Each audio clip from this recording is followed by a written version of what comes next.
My gosh, the moment the episode started and that girl was up on the screen with all that fan service, I'm like, well, she's a future girlfriend.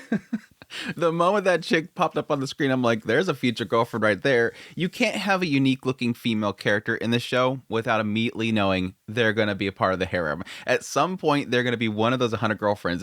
This writer has to create so many character designs, they're not going to put any to waste. And she was flaunting some very good assets. Like she knows how to entertain a crowd. It's a food eating contest and she's legit like showing it all on the screen. It's great. It's great, right? But no, 100 Girlfriends who really, really, really love you.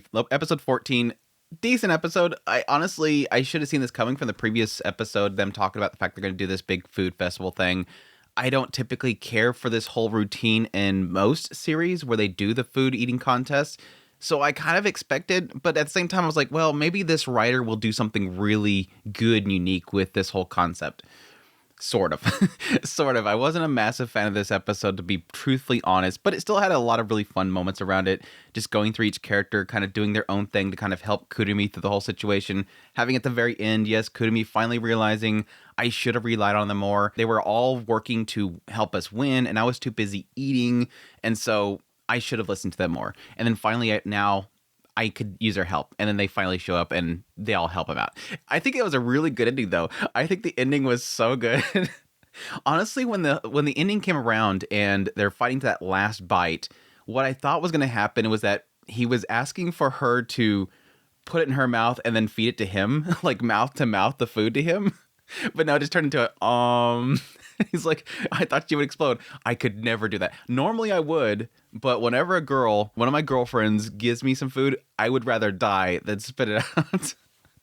It was a funny end to the whole situation, but good episode overall, though. Pretty much going through each of these scenarios and having each one of the girls kind of help in their own way. I was a little bummed out that Karane's whole segment was so limited because obviously, again, Karane best girl, but it felt like every one of the girls had like at least like, I don't know, 30 seconds their segment, and Karane was like this little blip. And it does make a joke about the fact that they were cutting stuff and cutting assets because, limited runtime. But the manga doesn't have any extra either.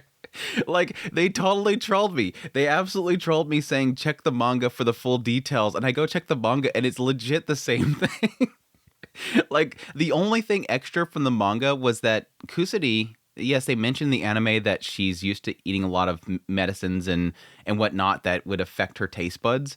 But it also kind of indicated the idea that, yeah, she's pretty much looking at it like it's curry. It's just curry. And so she's able to eat it really quickly. That with the whole medicine things, it doesn't bother her. But the whole thing around Karane, it's legit just the fact that, yeah, she said, I can handle the heat. And then she goes in there and then she has to kind of burn through it while everybody off the side saying, well, she talks such a big talk. Why would she have a problem? She's sitting there like just forcing it down.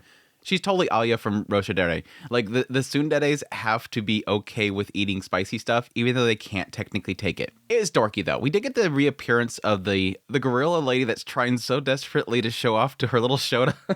We have to have her make an appearance again. So this time she's not competing against Karane. She's competing against everybody and the aspect of love. But it was cool to see the gorilla come back. I actually like that character. It was mostly because Karane's episode in the first season with her was a lot of fun. So it was good. But no, I love the fact that the entire episode, Hahari was great.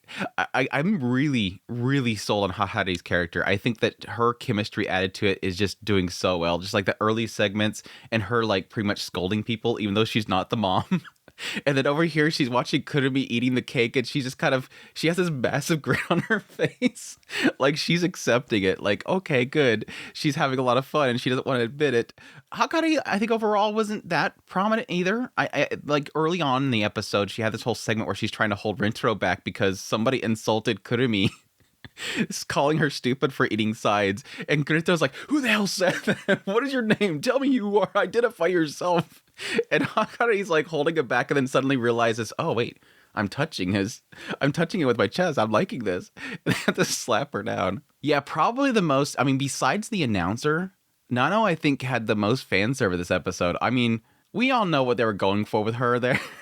She's all about efficiency, and so she's just letting it go right down. And it's just going right down. And I'm like, and they're talking about her esophagus and stuff. You know what you're going for there. I'm surprised they didn't have like the other contestants or maybe the crowd react to it, but I could just be thinking in the gutter. Let's be perfectly honest. My brain could just be absolutely in the gutter, and everybody watching this is going, "Dude, nobody thought that." But I'm pretty sure I know exactly what they're going on with Nano there. I should have checked the manga to see if it would insinuate something there. But no, I don't recall the anime actually explain the whole thing with Nano. But yeah, when she goes up there on the area, my assumption was that she was trying to overcome a fear with a fear. But it really just kind of turns down to survival instincts. And the idea that when you push to the limit and you're at this point where you could possibly die or you're in danger, you have this desire to store nutrients because you're not sure when the next time you're going to get nutrients. And so she was using that to kind of force herself. And then she gets stuck up there. And Rentarou's got to go take her down. And of course, everybody's mad. But no, the one that definitely took the cake, pun intended, in this episode was definitely Shizuka. I think the whole thing with her doing the whole like squirrel cheek thing. I knew the moment they were eating the bubble tea and their jaws were getting all tired. I'm like, you're gonna have Shizuka over there. She's gonna be freaking totally scrolling the whole situation. And sure enough, it shows her and it shows a little squirrel. And again, I like the callbacks to kind of show like, yeah, back over here, she's like always chewing on stuff. She's got that small jaw, so she got to chew a lot all the time. So she's used to it. She was super cute. But no, honestly, this episode is one of those examples where I think that Rentarou himself sort of shines the most in the idea that even though, yes, this episode is to establish that Kurumi has to rely on other people, it's breaking the ice, it's bringing her, I mean, she even mentioned at the end, this is to break the ice. Thanks for doing this for me. It helped me to rely on the others. It was a great way to kind of make them bond. But no, this episode is like mostly Rentarou just being like such a good dude. Like in the idea that he could eat a whole bunch of rice just because he's being served it by his girlfriends.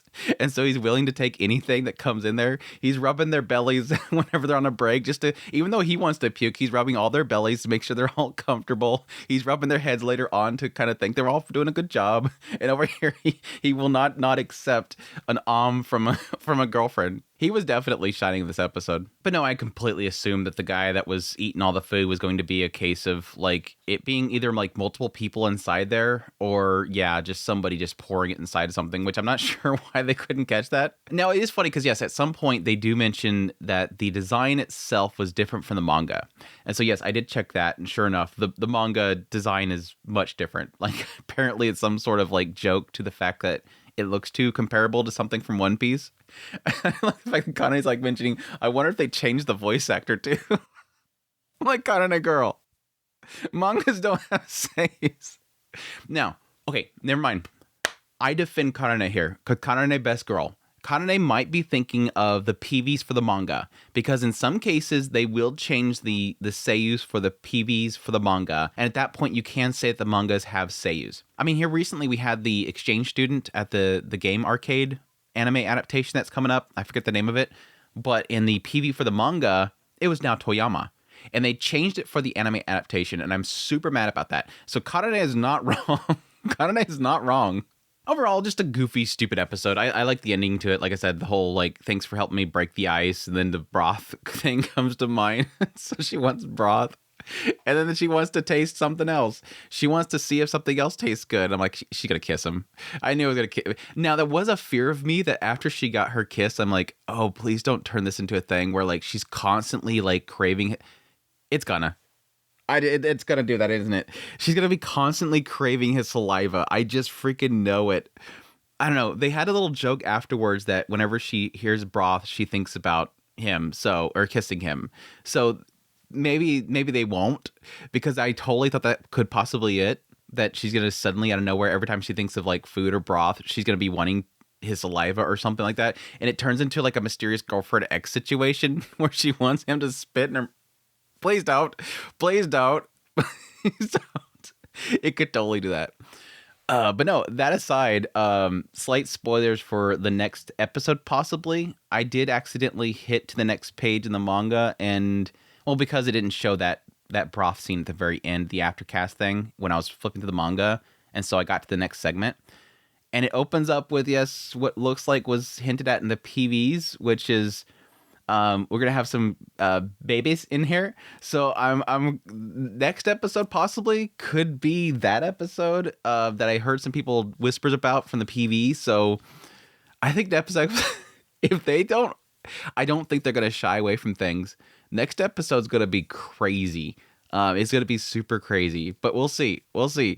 Anyhow, that's my thoughts on the episode. Hope you guys enjoyed this video. As always, if you did, hit the like button down below, comment. Let me know what you thought of the episode. Addition, if you're new here, make sure to subscribe before you leave. Like this content, you want to support the channel more. I have links in the description below. Greatly appreciate it. But until next time, you'll take care.